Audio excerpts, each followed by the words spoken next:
This is Where We Live on Connecticut Public Radio. I'm Lucy Nalpathanchel. Another day, another national poll showing Joe Biden with a double-digit lead over President Trump. Today, it's a poll by ABC and the Washington Post. CNN's recent poll had Biden up by even more. Head-to-head matchups have been showing Biden beating Trump all year long. Look at the breakdown of CNN's national polling since April. Right, it's been a crazy year, and yet this looks like a really sane, quiet time. Just gentle waves lapping up and down. Biden always ahead of Trump. And yet, there are still so many people so nervous about this election and nervous to believe the polls. That was CNN's chief media correspondent Brian Stelter in a report last Sunday. Have you been following the latest polls? Are you among the Americans who ask, can I trust these polls? Today, Where We Live, we dig into polls and answer your questions about how they work and whether we should care about them. You can join our conversation today, 888-720-9677. That's 888-720-WNPR. You can also find us on Facebook and Twitter at Where We Live. Joining us on Zoom is Courtney Kennedy. She's Director of Survey Research at Pew Research Center in Washington, D.C. Courtney, welcome to the show. Thank you so much. I think it's really important to talk about polls because so many of us notice them, especially before elections, but to really take a deep dive into how polls work. And so I think it's great that you've been able to set aside this hour with us, Courtney. We really appreciate it. So we wanted to start with the basics before we talk about what the latest polls are telling us. And when we think about public opinion polls, can you tell us who's included in those polls? How do they actually work? Sure. Well, a public opinion poll is where we go out and interview a random sample of the public, right? And it's typically, maybe 1,000 people or so in a particular state or nationwide. And the idea is that if you do indeed have a good random sample that represents that area, and you gather those people's views on the issues, that data can represent the entire state or the entire country. Now, it's not perfect, right? Because we didn't talk to everyone. There is a margin of error that's important to keep in mind, but that's, basically how it works. Before we learn more about margin of error, when we think about 1,000 or so people that are included in these polls, why is that the number that works? And how can pollsters estimate how America feels when they only talk to about 1,000 people for a particular poll? Sure. The 1,000 kind of falls out of some statistical equations, but what it means is that at about 1,000 interviews, you have that margin of error that's really pretty reasonable. So if you do a survey at that size and it says, 55% of Americans, think X, that 55% is going to have a pretty modest, error band around it. It's going to be about plus or minus 3 percentage points. That means, that it's reasonably accurate. And I think the best way to explain the value of 1,000 is to contrast it, right, with like a much smaller sample size. Let's say you only talk to 200 people. Then your margin of error would be about 10 percentage points plus or minus.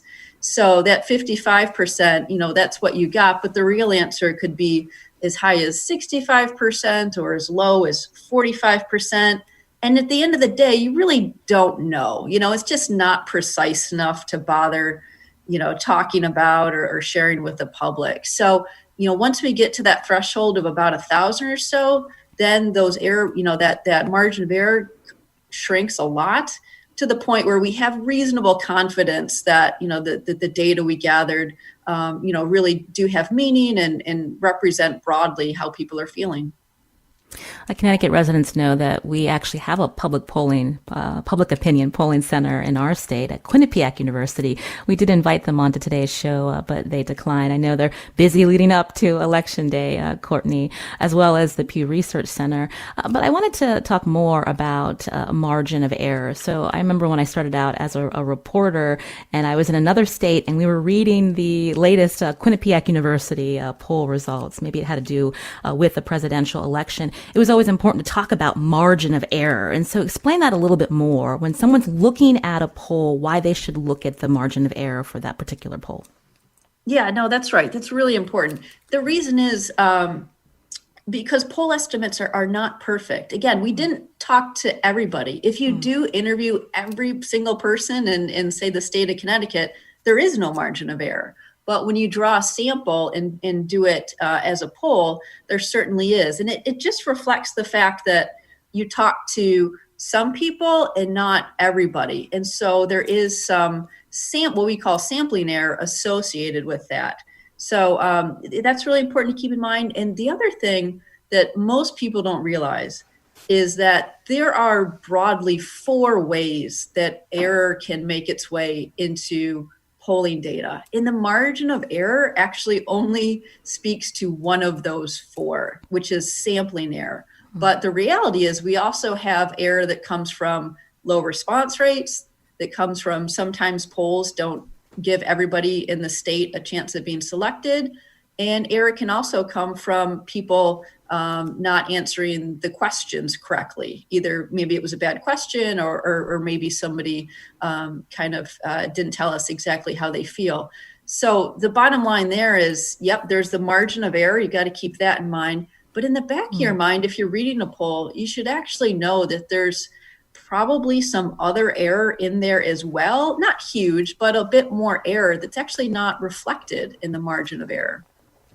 Again, you're hearing Courtney Kennedy here on Where We Live. She's Director of Survey Research at Pew Research Center as we take a deep dive into polling. If you have a question about polls that you see or the methodology, you can join us 888-720-9677 or find us on Facebook and Twitter at Where We Live. Can we talk more about the people that are included in polls and finding that random sample, Courtney?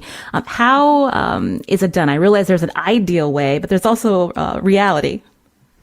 That's exactly right. So ideally, you draw a sample from a list or a database that includes everybody. You know, again, every single adult in the state or everybody in the country. And there's actually 2 ways to do that. One, I think your callers are, your audience is probably familiar with, which is telephone numbers. And we can we can sample from all of the landline numbers in the US and all of the cell phone numbers in the US. So that works really well because almost everybody has one or the other, about 98% of the public. So we can sample phone numbers, or the newer approach is actually to sample home addresses. And we can do that because the Postal Service actually makes available their master list of residential addresses. And where I work at Pew Research Center, we've switched in the last 5 or so years. We used to just do sampling cell phones and landlines, and we've moved to sampling addresses. So we draw a random national sample of addresses. We contact people initially through the mail, but we recruit them to take surveys online, because obviously that's where a lot of society and daily life has moved online. So that's the ideal, is that you start from a place where everybody is included and has a chance of being surveyed. But as you said, the reality today is a little bit different. While some pollsters do that random sampling, not everybody does. A really kind of prevalent approach these days is to do a survey online, but with an opt-in sample or a convenience sample.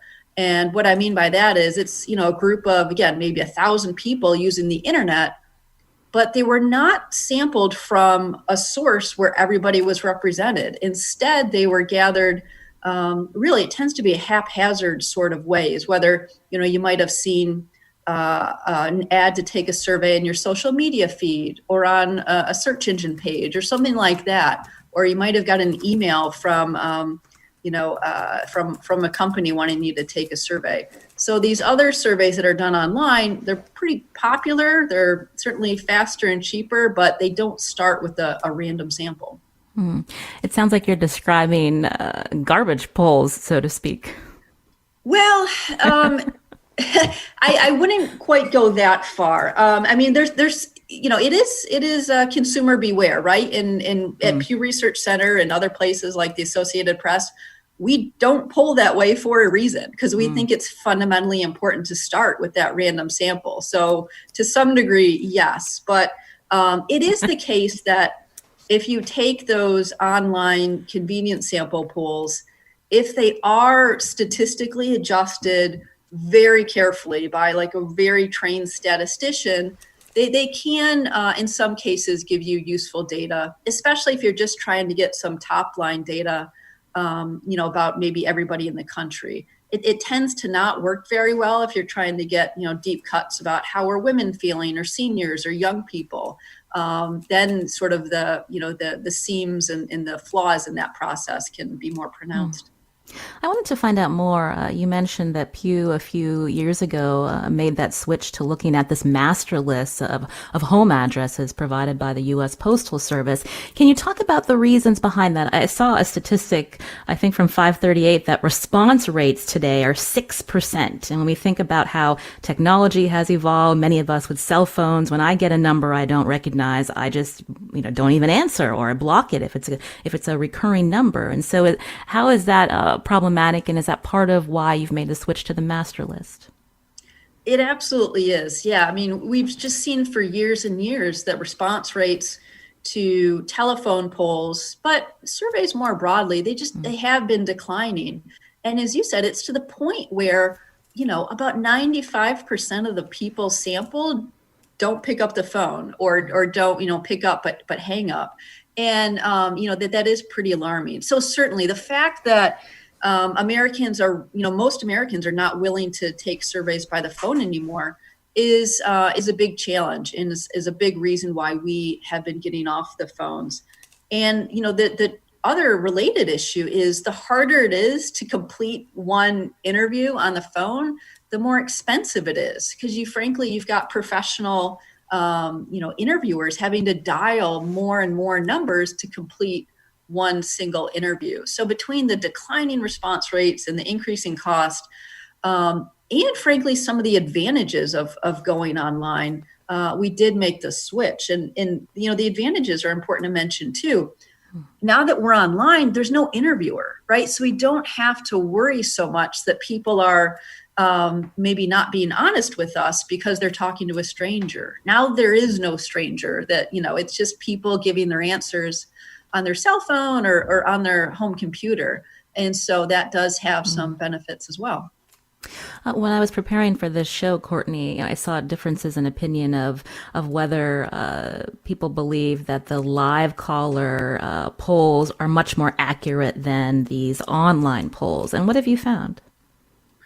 The differences are not huge, but it's true. I mean, the work that has been done suggests that if you look over many elections, that the live phone does tend to be a little bit more accurate these days for the purposes of election polling. But again, it's not a huge difference. And to my mind, it is important how the interviews are done, but it also increasingly matters how well the data is statistically adjusted to ensure that it's representative of everybody in the state or in the country. That matters a lot as well. And we'll be talking more about that. I believe that's where weighting comes in. Again, my guest, Courtney Kennedy, she is the Director of Survey Research at Pew Research Center in Washington, D.C. If you've ever had questions about how polls work, today's the day to call in and ask your question to Courtney. The number 888-720-9677, or find us on Facebook and Twitter at Where We Live. And so for those of us who've been waiting to be included in public opinion polls, Courtney, but we never get the call or the invitation by mail, how can people become involved in these public opinion polls? Well, I mean, there's really no good direct way. I mean, the fact of the matter is that, we're only interviewing 1,000 or a few thousand people out of the entire country. And so, the bottom line is that the chance of being selected that way is incredibly small. So it's very common for people to feel like, they weren't included because they didn't get that call. I would say, though, if you talk to people in New Hampshire or in Iowa, in the nomination process, they would probably give you a different answer because, those are states where the population is not huge, but they're critical politically. And so they do get, greater volume per capita of public opinion polls. So in part, I think it depends, where you live, and if it happens to be a geography that tends to get a high volume of polling, or if you're just sort of in a part of the country where you have to rely on a national pollster, sampling your phone number or address one day. What about texting? For those of us who don't want to answer a number that we don't recognize, it's much easier to read a text. And I'm just wondering how pollsters have been using that technology. Sure, that is a very new methodology. So it's pretty cutting edge in that way. We haven't seen, I would say this is the first presidential election where you've seen, a number of pollsters experimenting with texting. It is the case, though, while it's being done, there's not a lot of good science, peer-reviewed science that tells us how well that works. The concern that I've always had is that, sure, a lot of us are very comfortable on our cell phones and comfortable texting, but not everybody is, and especially if you think about seniors or people who might not be able to afford a cell phone. There's, distinct parts of the population where that's maybe not a very common practice. And so I personally, be pretty concerned about how well is a text survey going to represent everybody in the population. I suspect it does pretty well with young folks and techie folks, but would it, be a reliable methodology for surveying seniors or people with lower incomes? I'm not really sure that's the case. So it's cutting edge, but I think there's a lot more research that needs to be done on that. So coming up, we're going to talk to you more about what happened in 2016, especially with some of the state polls that predicted Hillary Clinton beating Donald Trump. Before we get there, when we keep hearing you say about the importance of polls being representative of America or the population that's being surveyed, help us understand the approach that pollsters take to get there, Courtney. Yeah, that's right. I mean, the fact of the matter is that some groups in the population are just more likely to take surveys, to do a poll than others. And in particular, older folks, whites, and people who have college level education, for whatever reason, they're more likely to take surveys. And I've been in the field about 20 years now, and that's just a very robust pattern that surveys typically find that. And that's okay as long as the person doing the survey corrects for that. Because if you don't, those groups will be overrepresented in your data, and you don't want that to happen. And so it's important that the pollster makes sure that the sample of people they interviewed is ultimately representative of the state or the country on important dimensions like age, gender, race, ethnicity, education, geography. You have to make sure that, the share of women in your survey is roughly what it is nationally, or the share of people with college educations is, so that they're represented proportional to what they should be. And if that's not the case, then polls can certainly be off. And that is part of what happened in 2016. You mentioned different variables.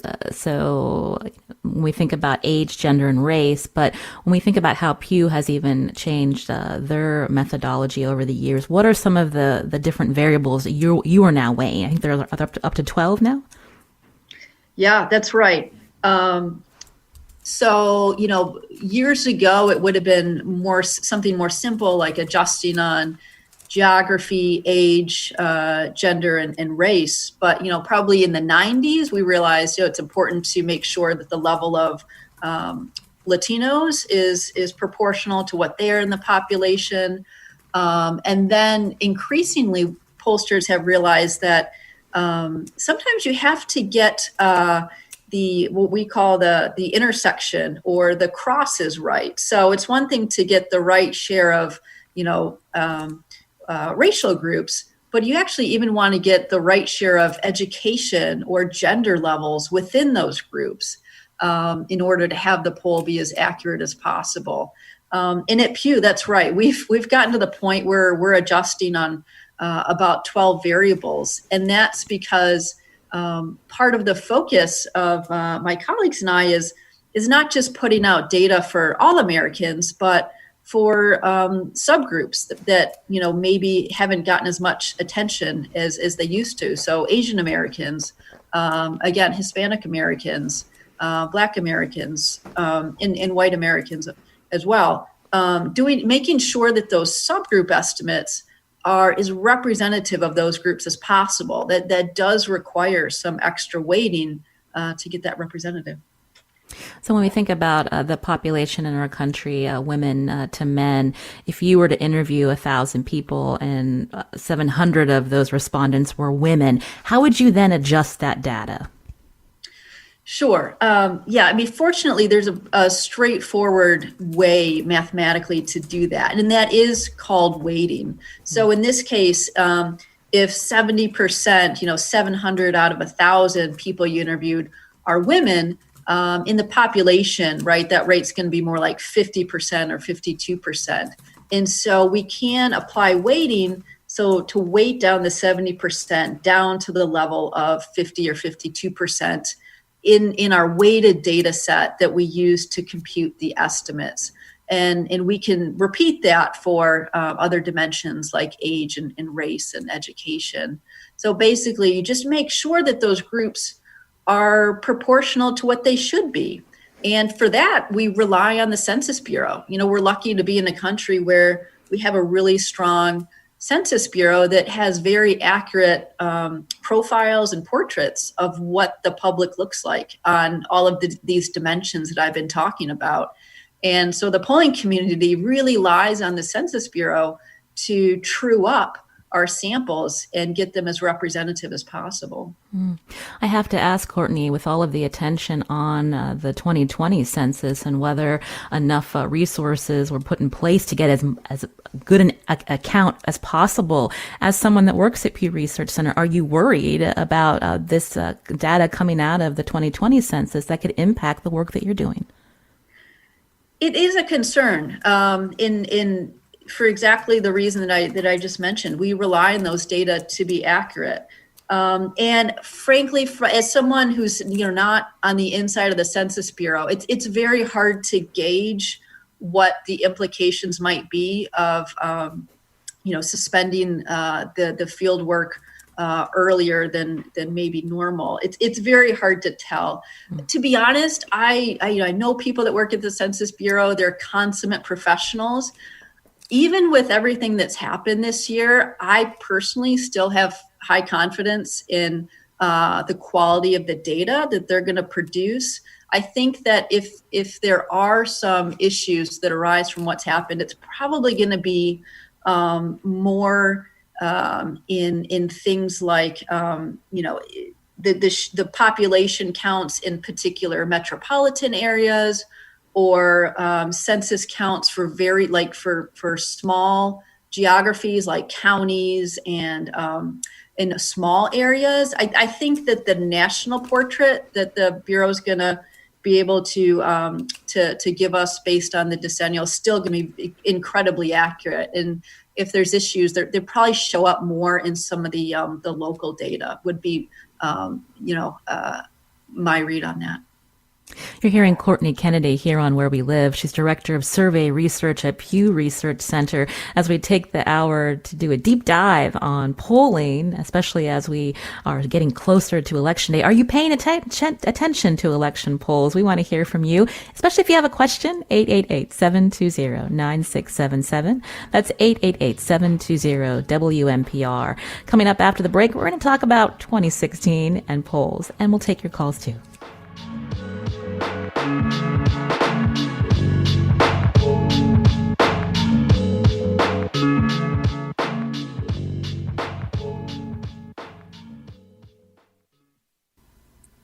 This is Where We Live on Connecticut Public Radio. I'm Lucy Nalpathanchel, broadcasting remotely. Today we're talking about polls as we get closer to Election Day. Are you paying attention to them? Do you have questions about polling? You can join us, 888-720-9677, or find us on Facebook and Twitter at Where We Live.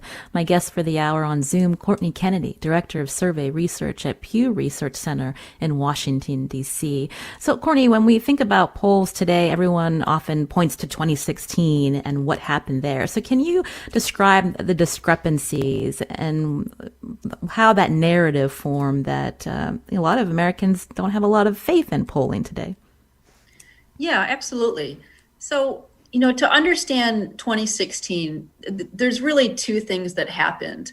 The thing that, naturally got all the attention is, yes, there were historically bad errors in the state level polls in 2016. And I'll speak to why that happened in a moment. But the thing that got lost is that the national polls actually did just fine. The national polls, the final average had Hillary Clinton leading the national popular vote by about 3 percentage points, and she ultimately had that by about 2 percentage points. So there was nothing wrong with the national polls in 2016. And if you fast forward to 2018 midterm election, the national polls did just fine as well. They had, I think, the Democrats' advantage in the House of Representatives about 7 points, and ultimately that margin was about 9 points. So it's important to keep in mind that while it was certainly understandable, this huge reaction that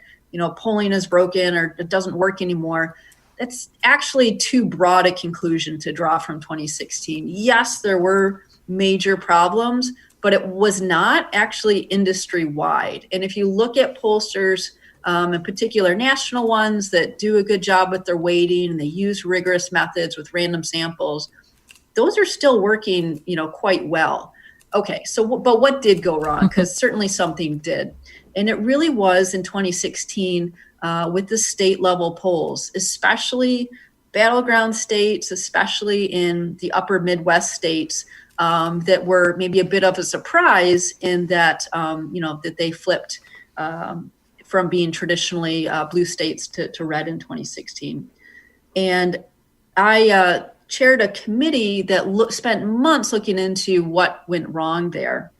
And we ultimately found evidence for 3 things that happened. So it's not just, one silver bullet. There were really several factors that contributed to those polls underestimating support for Donald Trump. So the first thing is that there was a late shift in opinion among undecided voters that broke in Donald Trump's favor. Trump ended up winning late deciding voters by 15, 20 percentage points in those key states. And historically, that's pretty unusual. Normally, undecided voters ultimately break about evenly between the 2 major party candidates, but they broke heavily for Donald Trump in those upper Midwest states. So from a polling perspective, that means that polls that were conducted in September or October were really done just too early to catch that late movement toward Trump. A second thing that went wrong in 2016 is that most state pollsters, we ultimately found out, were not ensuring that their polls are representative in terms of education level. We spoke about this earlier, weighting by education. So why does that matter? Well, in 2016, and it will be again the case in 2020, the level of education that voters have is actually a pretty good predictor of how they vote for president. It's not perfect, of course, but on average, we see that college graduates, postgraduates are tending to vote Democrat for president, and folks with less formal education favoring Donald Trump. So what that means is in 2016, these state pollsters, they went out, they did their polls, they interviewed, 500 or 1,000 people, and pretty much every poll, everyone that I saw, substantially had too many college graduates because they're just more likely to take surveys. And again, that's okay if you correct for it, but most state polls, 70, 80% of the polls in the upper Midwest were not weighting down the college graduates proportional to what they should have been. So if you had too many college graduates in your poll, you had too many Hillary Clinton voters. So that was a contributing factor. And finally, the third thing is that Donald Trump really succeeded in achieving high turnout, especially in rural areas and especially among voters who had voted rarely, if ever, before Donald Trump came along. And so that was a problem for polls because in recent elections, we had not seen turnout levels that high with those kinds of voters and in rural areas. And so for pollsters in 2016 who were trying to model the election and do their likely voter modeling, they're largely looking back at 2012, where we didn't have that kind of turnout pattern. And so Donald Trump really did, achieve a turnout pattern that was kind of unexpected and certainly turned things in his favor in a way that a lot of people didn't anticipate. You can join our conversation, 888-720-9677, or find us on Facebook and Twitter at Where We Live. Doris is calling in from Southbury. Doris, what's your question? My question is in regard to the presidential election.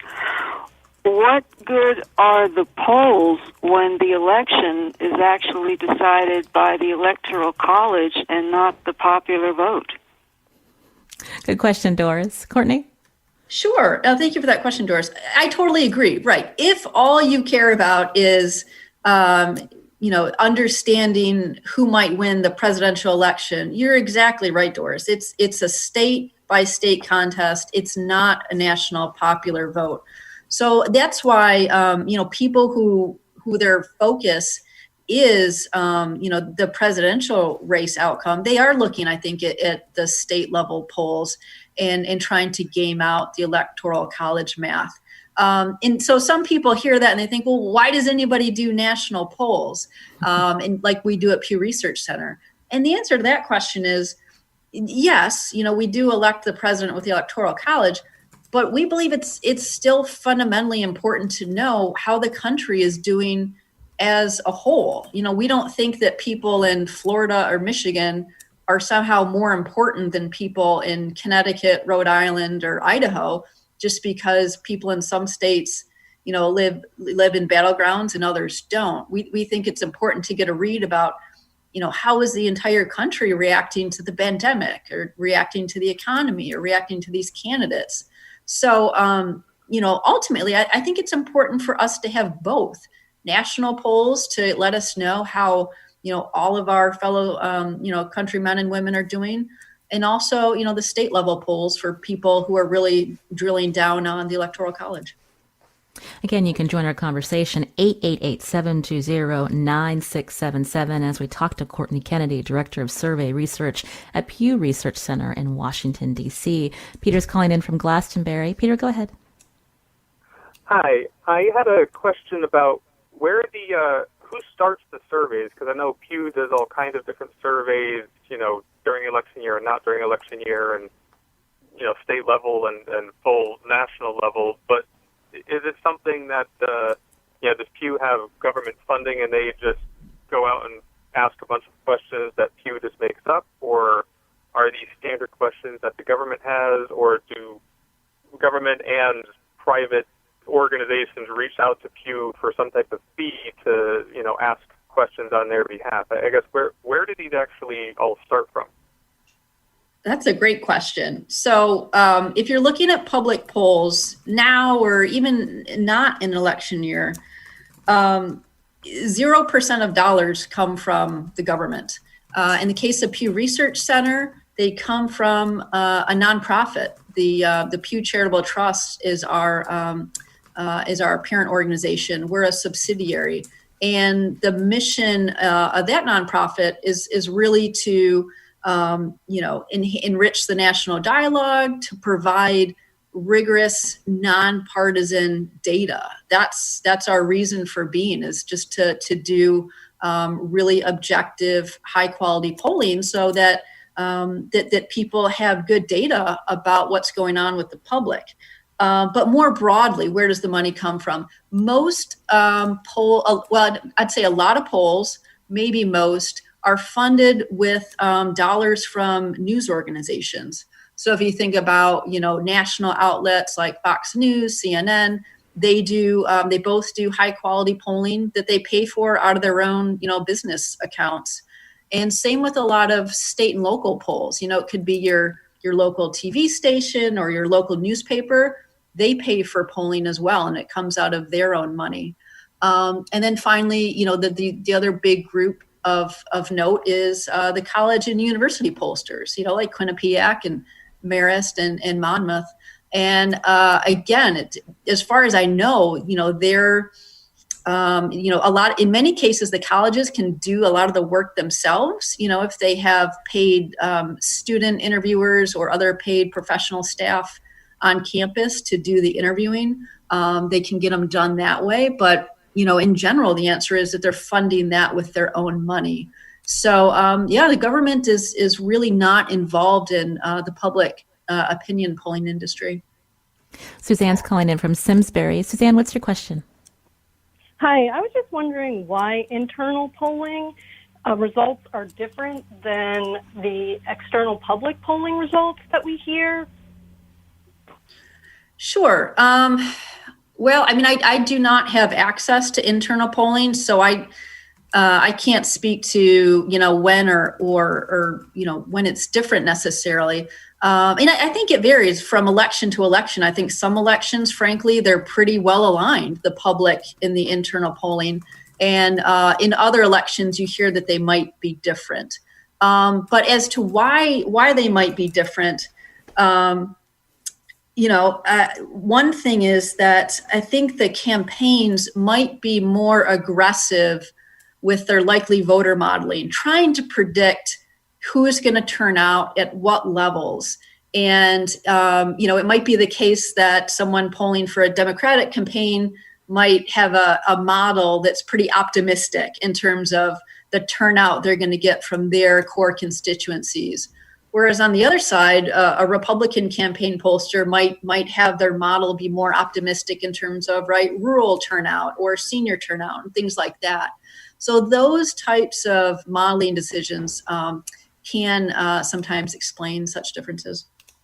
If you have a question about polling, you can join us. Find us on Facebook and Twitter at Where We Live. Before we head to break, Courtney, you mentioned that the polling in the 2018 midterms definitely were more accurate. I'm just wondering if you could just briefly explain what changed that made that polling better than some of the state polls in 2016. Well, there was not a sea change in terms of how the polls are being done. It really comes down to the fundamental fact that in 2016, you had these state races that were won in the upper Midwest by razor thin margins, right? If you think about Pennsylvania, Wisconsin, Michigan, you're talking about races won on the order of a percentage point or less. And that's a level of precision that goes beyond polling, right? We started our conversation with the margin of error. And the margin of error in public opinion polls is really going to be plus or minus 3 at a minimum. It can be more in some polls. And so in 2016, you just had these race after race that were so hard to get exactly right. All right. So fast forward to 2018, the national conversation, really perhaps the main storyline in 2018, was control of the House of Representatives. And that was a pretty decisive outcome, right? It was about, I think, 9 percentage points in the Democrats' favor. And so if the polls are off by 2 points, they still got the right winner. And so even though, that margin might be similar to some of the outcomes in 2016, if you get the right winner, no one notices, sort of the margin by which, the delta between the polls and the outcome. So I think just the mere competitiveness in 2018 made it somewhat easier for polls. And I should say, while national polls in 2018 did well, there were some states where the polling was not terribly accurate. I think there were some races in like Tennessee and in Florida, in Georgia, where there was some divergence with what happened in 2018. So it wasn't perfect across the board.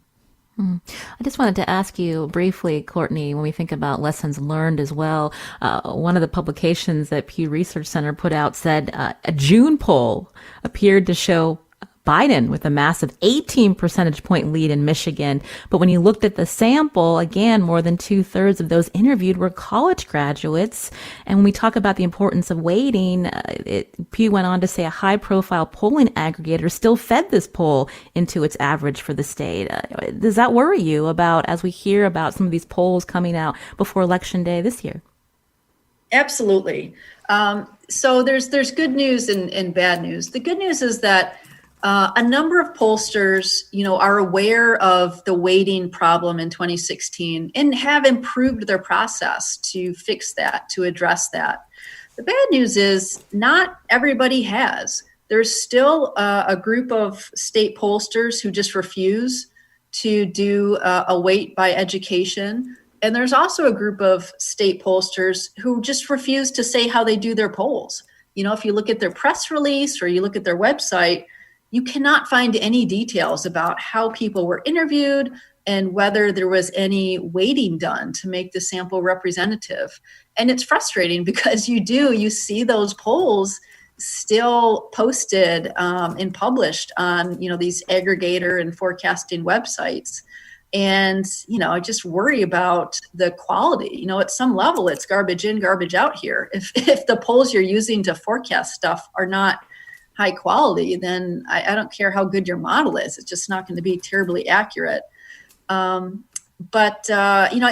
would note that some news organizations, some aggregators are have higher standards than others. There's a few I've seen this year that are being a little bit more particular in terms of having standards about the polls that they're going to put on their website. And I think that's good. I think that if somebody does a poll and it's low quality, it, frankly, doesn't deserve to get anybody's attention or trust. And, the public needs help deciphering those because it's frankly pretty hard to tell these days to be able to look under the hood of a poll and determine whether it's high quality or low quality. I don't think we can really expect the public to make those decisions. And it takes people who really, understand polling and what needs to be done to make them more accurate.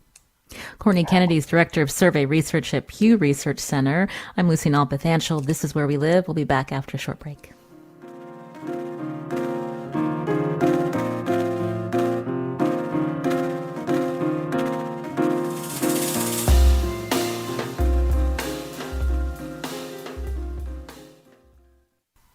This is Where We Live. I'm Lucy Nalpathanchel. Today we're talking about polling with Courtney Kennedy, Director of Survey Research at Pew Research Center. Courtney, we haven't even brought up the fact that this election cycle with the pandemic, there's so much unpredictability. And when we think about in our state of Connecticut, so many people voting by absentee ballot, and that is a big change for voters. And so how are pollsters weighing that unpredictability? Well, it certainly is a massive change this year, and it's something that we are trying to study in our polls. And it's been striking the extent to which it's approached differently by Republicans versus Democrats. We see very clearly that at least nationwide, Democrats prefer this year to vote by mail, or by absentee versus Republicans who still prefer to vote in person. That could be early in person or election day in person, but they prefer to vote in person. And so, I think one thing that should alert everybody to is that, how the outcomes and the tallies could very well fluctuate, as we progress through this process. And we really won't know, until a critical mass, until all the votes are counted, what these elections are going to look like, because we do see there's a relationship between the timing of people casting their ballot and partisanship to some extent this year. We started the hour playing a clip of a media organization, many talking about how Joe Biden has a double-digit lead. Is that problematic in the sense that do polls impact voter turnout, Courtney? What do we know? Sure. Yeah. When I used to get that question before 2016, I would really brush it off because there was no good science, no good research suggesting that polls had that kind of power, to actually influence what people thought or what people did. But having lived through 2016, I no longer brush that off. I do think that's a very serious issue. And actually, we do need much more research on that question. It's a really hard question to answer because, what we're wondering is there a certain piece of information, a poll result or something somebody heard in the news that led them to stay home? And that's incredibly tough to isolate and figure out. But I think that it is a possibility. I don't think we can brush it off anymore. And so there has been one piece of research that's been done in the past few years. A group of academics tested experimentally how people react to hearing an election or a poll result versus one of these probability forecasts. So, by a poll result, I mean that, candidate A is ahead of candidate B by 6 points or 8 points or what have you. Whereas these probability forecasts is when you turn on the news and you hear candidate A has a 90% chance of winning or something like that. And we heard a lot of both really in 2016. Well, what this study found is that people really react to those probability forecasts differently and internalize them more in terms of whether they're going to vote. And so if people are told that one candidate is extremely likely to win the election, that does seem to make some people less likely to vote. Now, not everybody, but some people do seem to react to those probability forecasts that way. But they didn't see that type of effect if it was just a poll. My sense is that the public, has a pretty good feel for polls, and they know that, any given poll can be off and they don't take them too seriously. But if they're told again and again and again, somebody is, 99% likely to win a race, that just kind of hits people differently, and people don't have PhDs in statistics to try to parse those different statements. So I do worry about this. And, based on the research that we have, I do think, though, that it's more serious for those statements about the percent likely to win versus just, one more poll result. Courtney, we have under 2 minutes, but I just wanted to circle back to a question from a listener on social media. How can we tell a legitimate poll from a fishing expedition? Can you talk about some reputable sources beyond Pew Research Center? Yeah, absolutely. So things that I think people should look for is who sponsored the poll and who conducted it, right off the bat. If it's an organization that's that you've never heard of before, that is a red flag. Not to say that all new polls are bad, but it does tell you something if it's someplace you've never heard of versus a polling organization that's got a long track record that you can trust. And frankly, if it's a campaign poll, I would totally disregard it because it's just well known that campaigns only release polling data when it fits their agenda. And, I would also look to see where did the sample come from? Was it a sample where everybody in the state had a chance of being selected, or was it just done online with the convenience sample? Well, thank you, Courtney Kennedy, for those tips. I could talk to you for another hour, but unfortunately I have to end the show. Thank you so much, Courtney Kennedy, Director of Survey Research at Pew Research Center. My pleasure. Today's show produced by Tess Terrible. I'm Lucy Nalpathanchel. Thanks for listening.